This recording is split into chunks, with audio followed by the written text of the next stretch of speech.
Hey, everybody, welcome to the Sally Allen podcast. As you know, we use this platform for people to come and share their stories of resilience. And today I have a special guest, Mark Minard, and I'm really excited to have him. I heard his story a couple of years ago, and it was so powerful that I did everything. I moved mountains to get him on my show today. So, a little bit about Mark. Mark is the founder of Dreamshine organization. He has founded that organization 15 years ago, and it's for individuals of disability. Mark is a best-selling authors for two books, and A Story of You and 16 Reasons Why Your Business Sucks. I want to know where that one came from, so I would be asking Mark more about that. Wait, and there's another introduction. Mark is also strikingly good looking and handsome. Oh, thank He- you. I have no idea. When you started doing the intro, I had to turn my head down because I was laughing because I was already thinking about that. So, yeah, everyone, I just threw that into my bio, but, hey, we'll go with it. yeah. So, Mark, welcome. We're pretty excited to have you on the show today. And I know you have a powerful story and many stories. So, which one are you sharing with us today? I mean, yeah, and it's great to see you again, and, your persistence has been amazing. So it's the studio's looking awesome. It's cool to be here, and, gosh, Sally, that was, like, pre-COVID, like, 2016 when we were all together in Probably. Las Vegas, yeah.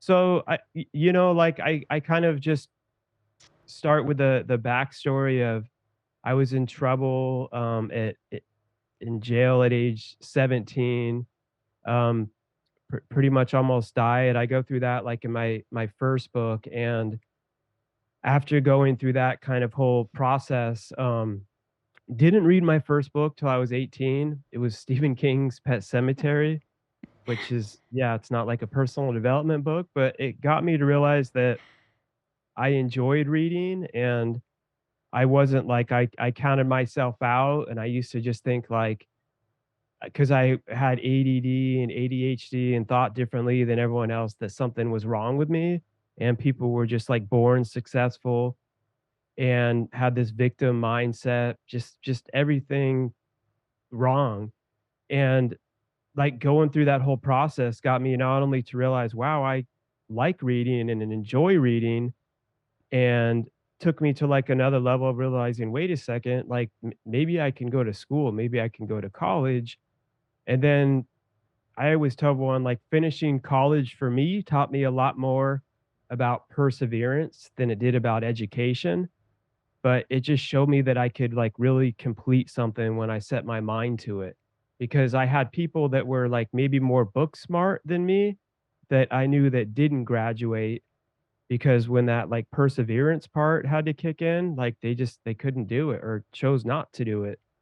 And, then went on from there over the years, like, it's a pretty long story, and I know we don't have time for it. I'm trying to just kinda help sum it up, but led to, just seeing a huge need for people with developmental disabilities having terrible services, and at age 26, getting certified to, open Dreamshine and serve individuals with disabilities, and that led to getting a phone call from a lady that worked next to the governor in the state of Ohio, um, telling me why I should not open Dreamshine, and basically was like trying to threaten us to close before we even started, which was crazy because like my office was in a barn.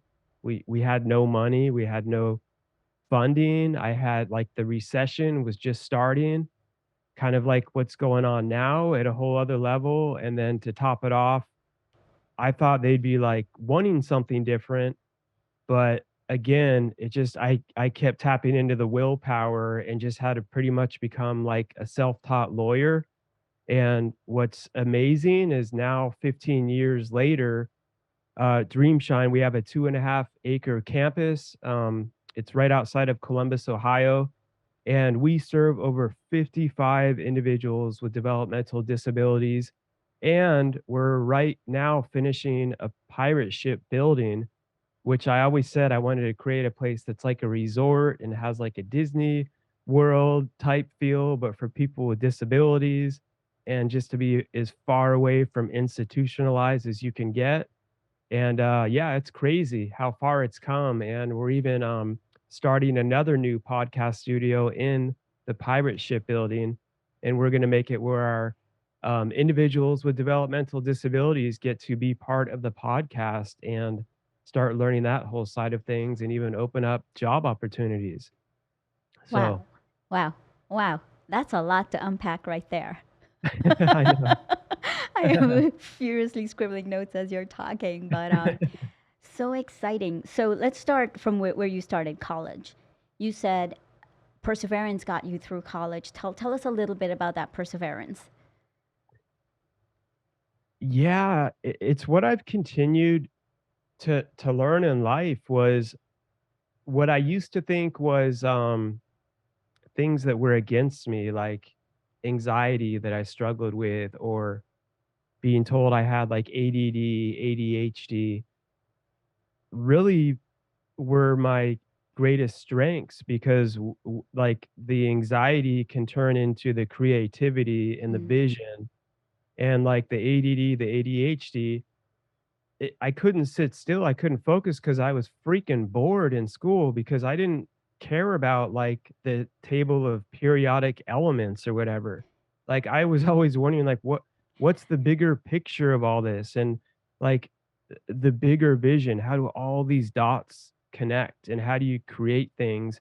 And, later on as I was in college, like, I still would struggle with the anxiety and a lot of the other things, but where the perseverance kicked in, like when I went through my real rock bottom and I almost died and I was in jail, I realized like, okay, I don't ever want to go back to that. So I'll work 10 times harder to get through this to make sure that I'm never back there. And then what I learned was people that I used to always think that there was like only one type of smart, but like IQ tests, they don't measure willpower. And Mm. so I had a dude that's a great guy. He was my roommate. He could get straight A's on like regular tests without ever having to study. But when it came to, okay, now you have to write a 35-page paper. Like it doesn't matter how smart you are, you have to put the time in. It sucks for everyone. I saw him like struggling more and more in that when there was no choice of just putting in the grind. And that's what I realized, like, okay, cool. I'll have to work 10 times harder than you in these areas, but that will develop me to finish this in these areas. So when someone else gives up, it's that perseverance that we all have it within us. Like we all have it. It's not something that you're just born with. I used to think that falsely. People are born successful, they're born smart, and we all have perseverance within us, and you can just constantly tap into it, and you don't wait for like the doubts and the anxiety to go away. The only way for it to work is to continue to take action, like through the doubt, through the fear, and through the anxiety.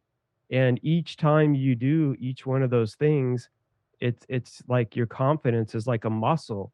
And Mm. so it builds it up a little more. You're putting in the reps. It builds it up a little more.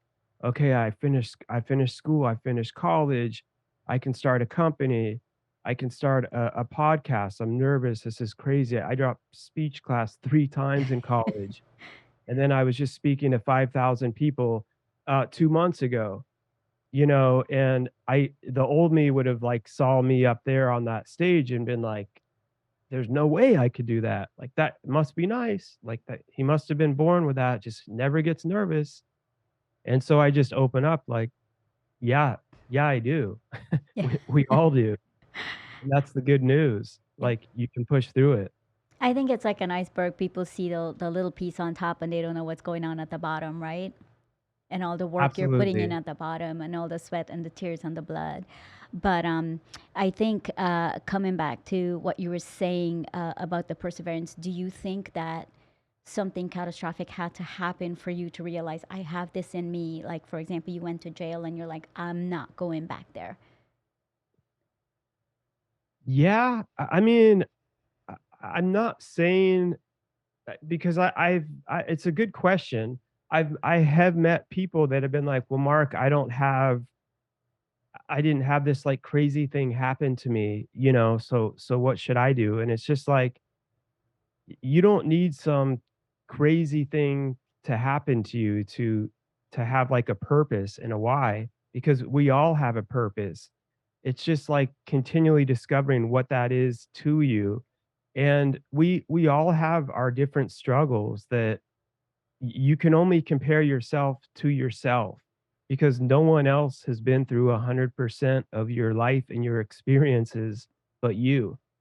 So for me, like, I like to share that because it gives people hope because yes, from going through that, as horrible as it was, later on became a huge blessing because that was such a low, such a rock bottom that it really pushed me to start doing something with my life. And so from having that happen, like when I was going to quit and give up or things got really tough, I'm like, yeah, this sucks writing this 35-page paper in college. But it's way worse than like almost dying in jail and having like looking at going to prison. That's way worse. So I can get through this because I got through that. And I think that's kind of what I try to relate to people is look at that as how it relates to you, and don't does that make sense, Sally? Like I'm just trying to help people if they depending on whatever they have been through because it's so different for everyone. It totally makes sense. I think at the end of the day, like we all have our stories and all the stories look so different, but we can all leverage our life and our story for purpose. I think that's what you were going with that. How do we use our life and our stories for purpose and live this purpose driven life? You don't have to have something big or catastrophic happen or my story is intense and so, and it drove me I to be who I remember. am today and sitting here doing this podcast. But other people's, it may not be as intense, but it's still, it could lead them to live that purpose driven life. Yeah, and everyone has been through something Right. because it's called life. I just we were the my guy Eric Thomas, I had his guy Carl here and we were talking and he has a saying he says like life is gonna life. And Mm-hmm. it's so true. Like life hits everyone no matter what. So it's when you go through some type of adversity, what's great is knowing and hearing that other people have been through stuff, and it takes courage to share it.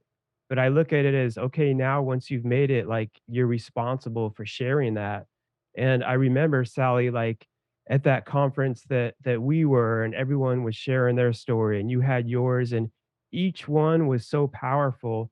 And that's the constant, like, common factor that I continue to see with people that do reach success is it's very true that they've all from all parts of the world, all different types of ethnicities, all different socioeconomic statuses, they all have faced some type of doubt and adversity and struggle, and they've continued to learn that they can push through it, and that's what's continued to build them to be successful because that's what it is. It's just pushing through it. It doesn't just fall in your lap.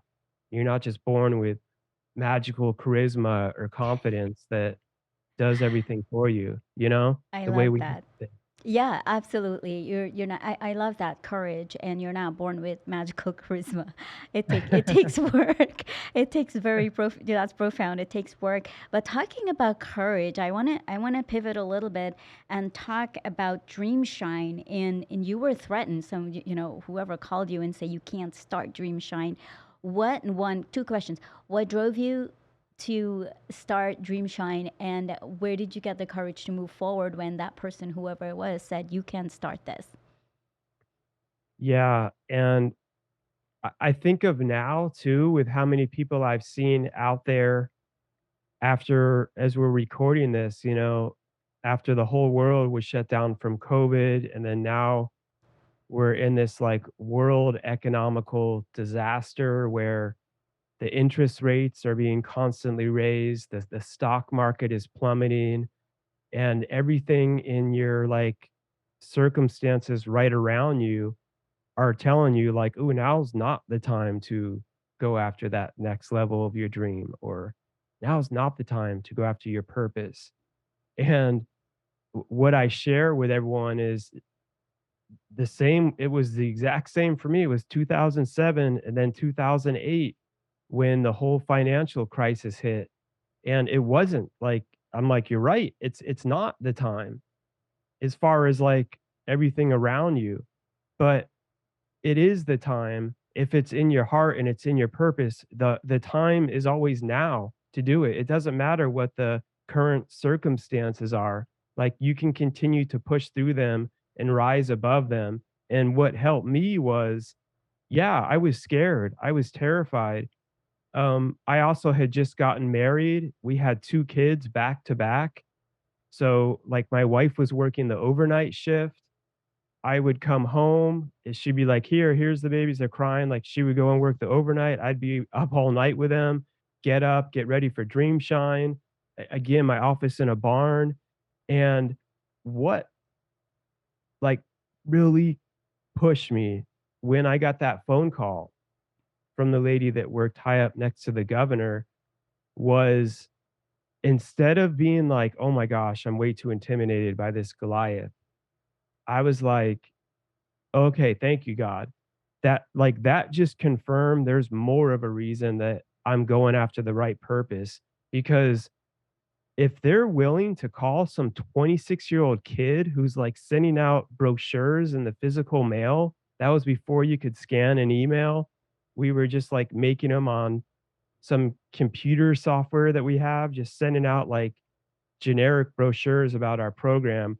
If they're threatened by that and threatening people, then it just showed me that there's a whole other level of a need for these services. And what my why continued to be was this individual named Brian who struggled with autism his whole life. And his mom tried him in all the state programs and all the ones owned by the county. It was really the only options after high school. And he was miserable.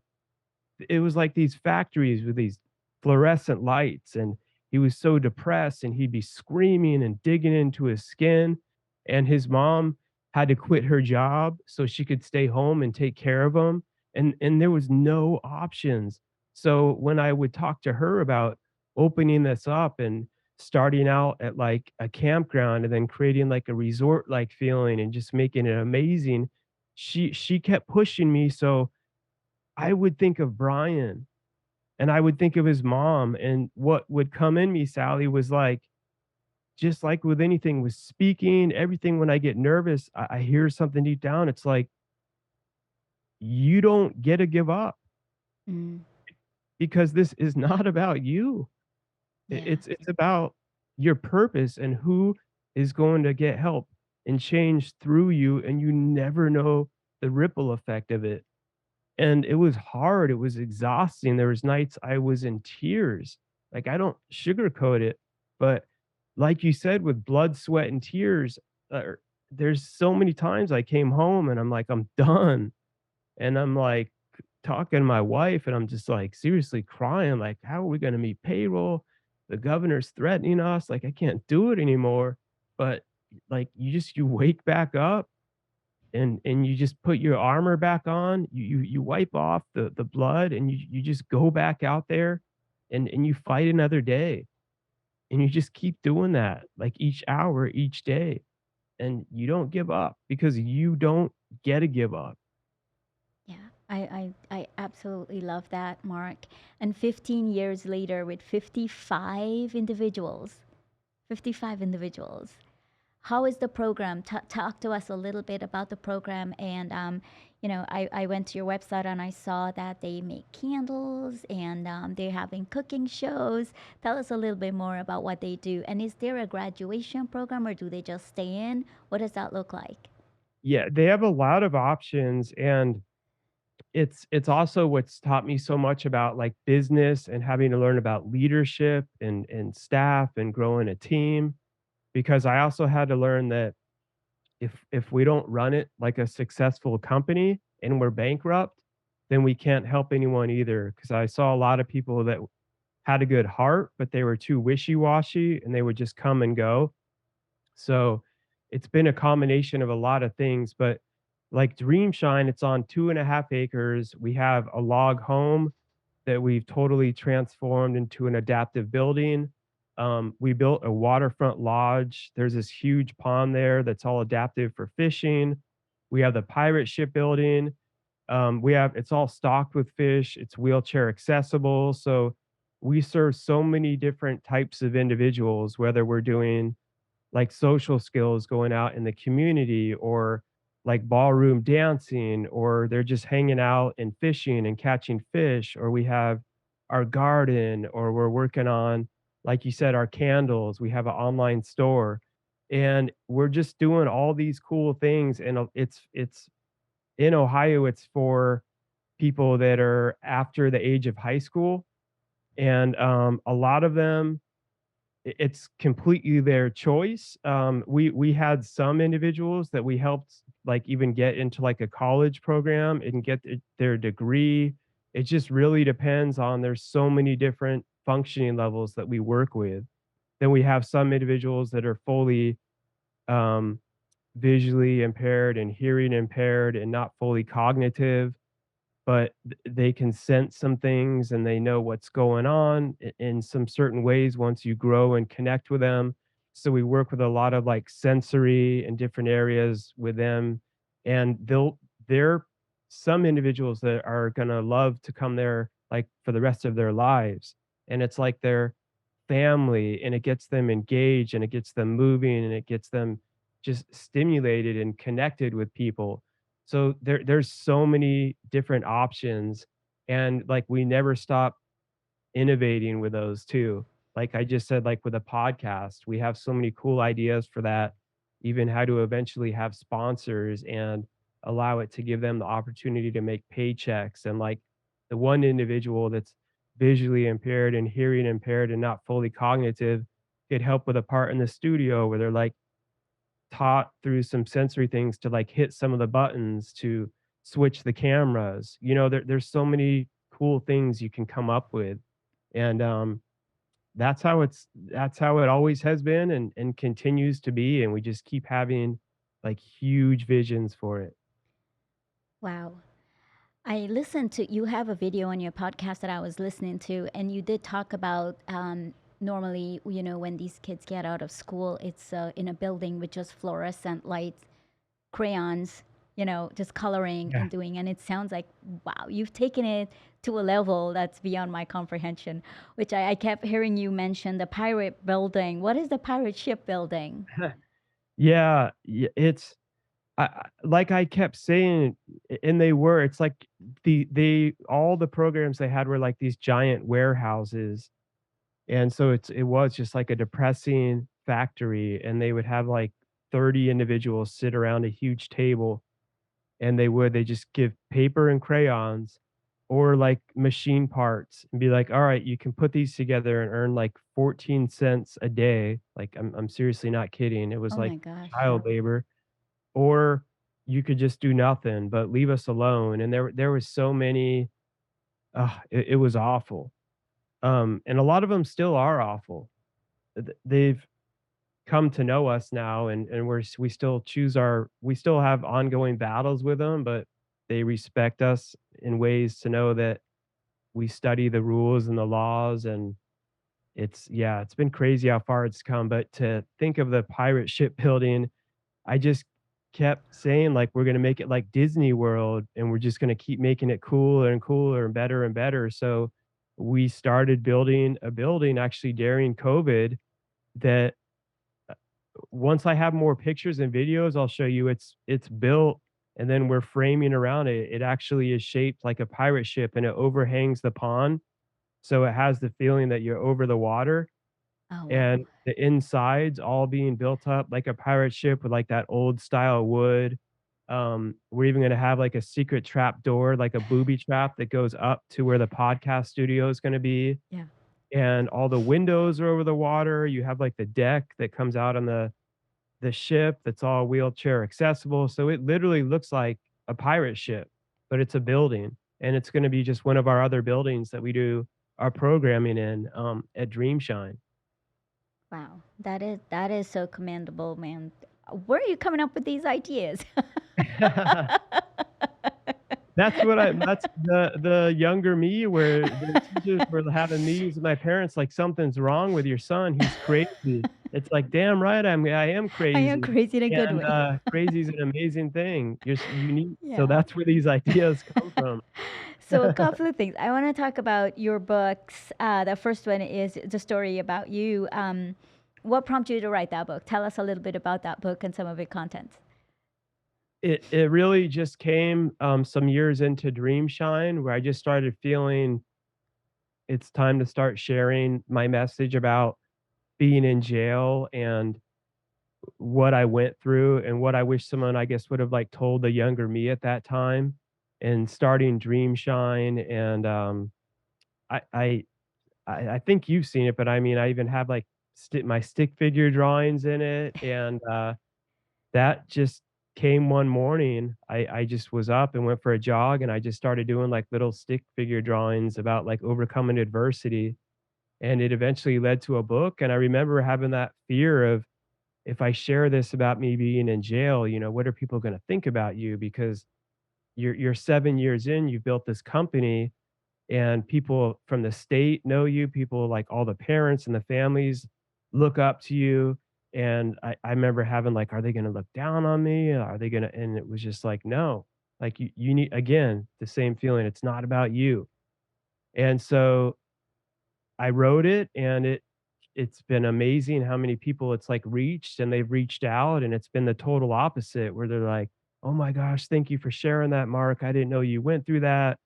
That helped me get through this," or, "My kid's struggling through this or that," and that I was able to share it with them, so that's really where the story of you came from, and, what it's all about is just sharing my own story behind the story, and it's about helping others overcome that adversity so they can go after their next level of their dreams. Yeah, I think a lot of times we make up these stories in our head about how people would react when they hear our stories. And most of the times they just come alongside us and they support us. And like you had said in the beginning, our stories are, it can relate to other people and let them know they're not the only ones going through that struggle, that there are other people that can come alongside them and help them. So thank you for sharing that. How about your next book, 16 Reasons Why Your Business Sucks? So what prompted you to write that one? Yeah, so, getting years into it, and and I let everyone know, by the way, how to be awesome. So it's why your business sucks. And then the subtitles like how to be freaking awesome at every level of your business, leadership, profits, and build your own dream team. And that came from getting like 6 years into Dreamshine and realizing, okay, our program's looking great, the individuals we serve, but man, I have a lot to learn about this whole leadership thing. And I love telling and teaching people this, just like everything else, just like confidence, leadership is not something that you're born with either. It's a skill that you can intentionally become better at. And it's so key to any good business. And like I tell that people like until you really learn to master leadership, like as a true entrepreneur, you'll never make it to that next level. Because when you have team members, when you're working with people, and so I just go through each different area of, okay, like here's where I sucked. Like one chapter is like you suck at hiring, you suck at firing, and I just give an example. Here's a story of when I was terrible at this and didn't have a clue how to fire people or how it affected the whole team by not firing people that are like infectious and and just bringing everyone down with gossip and drama and negativity, and how that affects the whole company and the individuals we serve. And part of serving your team as a leader is learning how to fire people that aren't coachable and aren't willing to grow, and how that helps actually unify your team. And like I go through just every different example, just what I wish someone would have told me. And I just share every part in the book just from real life, like, experience of how to do it. Like, there's one chapter, "You suck at finances," and I'm like, "I get it. I get bored when people talk about finances, but here's how we went from this to coming home crying, how are we gonna make payroll, to then building up 6 months of savings for our business," and I just take them, like, literally through the process of each thing in their company, showing them from real life examples, not theories, actually how to do it. Yeah, I like what you said before. You like a lot of people run these nonprofits and they're wishy washy, and you have to treat it like a corporation in order to run it successfully because you need leaders and you need people to influence people and have people follow you and lead effectively. So I can't wait to read that book. It's lined up in my Kindle. So tell us a little bit about your podcast. Yeah, so Elevating Beyond came about, I can't believe it's been 7 years now, um, from just another level of when my first book was coming out, wanting to start sharing my story, but also not only mine, but other people's stories. And, the first episode I did, I was sitting in my car. I had no idea what I was doing. I just used, like, my headphones at that time. It was raining, the audio sounded like crap, but that was, like, the first time I opened up and shared my jail story, and, no one cared about the audio sounding like crap. They just started connecting with the story, and so then I started having other guests on that, I've had, like, whether it's NFL players or NBA players or, the cast from the show Breaking Bad or the director, um, all sharing different levels of adversity that they've all faced and how they've each overcome that to achieve significant success in their life. And that's really what it's all about, is just continuing to spread that to show everyone, not just give them like this fake motivation, but to show them, like, look, these people went through this. This person is a famous actor and he's talking about how he still struggles with anxiety and stuff all the time. And I'm like, dude, I just watched you on Breaking Bad like last night. You seriously get nervous? And he's like, "Yeah, all the time." And I'm like, "Thank you for telling me that." Like, I needed to hear Yeah. that because I thought you would never get nervous. He's like, "I get socially awkward. I'm like, "Thank you, thank you." I'm like, "Go on, go on. I need to hear this." So, it's just cool because everyone's a human being and, we can put people up and stuff on these pedestals, and what I do is I just try my best to share the message and break down how they did it and how you can too. And we don't sugarcoat it and ever say that it's easy because you're going to have to work 50 million times harder than anyone else. But it will be 50 million times more rewarding and absolutely worth it. So that's where Elevating Beyond started, and that's where it continues to go. I love that you share that. Mark, you are the epitome of resilience because sitting in your car, rain falling, crappy audio, you didn't use that as an excuse to not move forward and do something that was really hard, right? And a lot of times we do that. We're like, we have to wait till it's perfect, until I get a perfect studio, until I get perfect sounds and better headphones. I have to tell you, like, it took me 2 months to set the date for my first podcast because I was so terrified. So, But I you was, did it. yes, But you I did did. do it. So good for you. Thank you. And I almost throw up during the first episode. I was like, oh my God, I don't know what I'm getting myself into. But your story has encouraged me so much. So I appreciate that. Thank you for sharing that and being so vulnerable. Um, so how can people come alongside you with Dreamshine, and help you with that journey? Yeah, they can, I mean, anything they want. If they go to, markminard.net, it has, like, all of our it has a link to our Dreamshine page, and you can see the cool things we're doing. We have our online store with, like, their really amazing soy wax candles that they make that helps open up, like, job opportunities for our individuals you can order. And, and then it has, like, my books and stuff on there, the podcast, everything else, and of course, that's all the podcasts and all the other content, of course, is free. I try to make as much as I can to just really help everyone, and all my social media is there. So I always try to we're honored to get like hundreds and hundreds of messages like each day, but I really do try to personally like reach back to people as much as I possibly can too. So yeah, it's all there on markminard.net.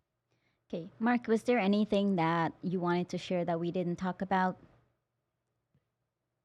I mean, first of all, I just want to say thank you for having me on, and thank you to the amazing engineer who's working with us here behind the scenes.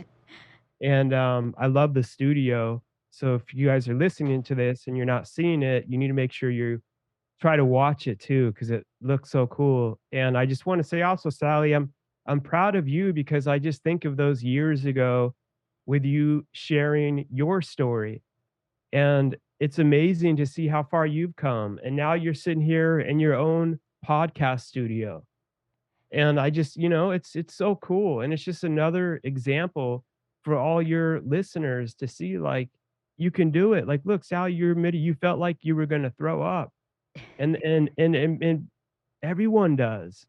And even 7 years later, like 4 million plus downloads later, I still get nervous before every episode or every speaking event. And I guess I would like to leave off with this is a lot of the times when you're nervous, it's the same feeling as being excited, and it means you're passionate about it. So it's like you get those butterflies in your stomach, but if you can kind of flip that instead of saying I'm nervous, I'm scared, try to make yourself think, no, I'm excited about it. And when that doesn't work, just do it anyway and do it in your car like it. Have it sound like crap. Like, what's the worst that is gonna happen? You're not gonna die from it. You can only get better. Okay, so it sucks. Cool. That was my crappiest show I'll ever do. Now I'll make a better one. Like, and I've had tons of crappy things that were horrible. I look back at some stuff, I'm like, "Oh my lord." But you just keep going. Just Yeah. keep going one day, one step at a time, and don't give up. Don't give up. I absolutely love that. So one of the things you said, I wrote this down because I absolutely love what you said. To start living resiliently today, right? Know that whatever Goliath you are facing, that all things are possible. So, Mark, I want to thank you so much for coming on our show today and for being this awesome guest. Thank you so much. I want to thank Sticky Pot Studio and Austin behind the desk there. And if you are watching our show, thank you so much. Remember to rate, review, and share with your friends. Thanks again.